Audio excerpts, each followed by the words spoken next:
ইলামবাজারের চৌপাহাড়ি জঙ্গলে ফের ভয়াবহ পথ দুর্ঘটনা দেখতে পাচ্ছেন। সেই ছবি দেখাচ্ছি।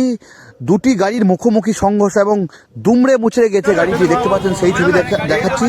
এবং যেটা জানা যাচ্ছে পুলিশ এবং স্থানীয় সূত্রে, ইলামবাজারের একদম সুখবাজারে যে গরু হাট রয়েছে সেই গরু হাট থেকে একটি ছোট হাতি গরু বোঝাই করে ফিরছিল এবং অন্যদিকে একটি তেলের ট্যাঙ্কার বোলপুর থেকে ইলামবাজার দিকে আসছিল। সেই সময় ইলামবাজার কলেজের কাছে এই ভয়াবহ পথ দুর্ঘটনা ঘটেছে এবং মুখোমুখি সংঘর্ষ ঘটেছে এমনই জানা যাচ্ছে।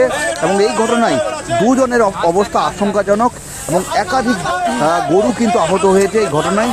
এবং এই মুহূর্তে ইলামবাজার থানার পুলিশ ঘটনাস্থলে গিয়ে উদ্ধার কাজ শুরু করেছে। এবং যেটা জানা যাচ্ছে যে এই দুর্ঘটনায় দুজনের অবস্থা কিন্তু আশঙ্কাজনক এবং তাদের বাড়ি নানুর এলাকায় এবং হাত পা সবটাই দেখতে পাচ্ছেন কার্যত এই দুর্ঘটনায় ভেঙে গেছে। এবং স্থানীয় বাসিন্দারা তারা তৎক্ষণাৎ সেই গাড়ি থেকে বের করে তাদেরকে চিকিৎসার জন্য ব্যবস্থা করে। তবে এখন যেটা জানা যাচ্ছে তাদের অবস্থা আশঙ্কাজনক। খালাসি এবং চালক এই দুজনই এই ছোট ঘাটির মধ্যে ছিলেন এবং দুজনই কিন্তু দুজনের অবস্থা আশঙ্কাজনক। এই যে তেলের ট্যাঙ্কারটা দেখতে পাচ্ছেন, এই ট্যাঙ্কারের চালক কিন্তু কার্যত এলাকা থেকে পালিয়ে গেছে এবং পলাতক, যেটা জানা যাচ্ছে পুলিশ সূত্রে।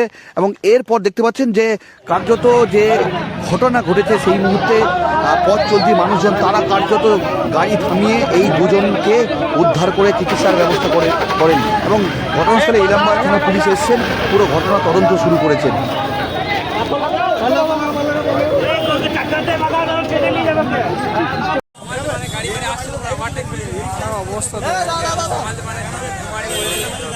লরির সাথে আর অ্যাক্সিডেন্ট সেরকম কিছু হয়নি।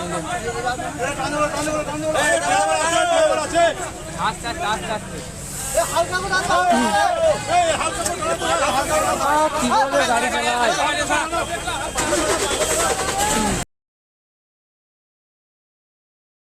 নিয়ে যাও মানা রে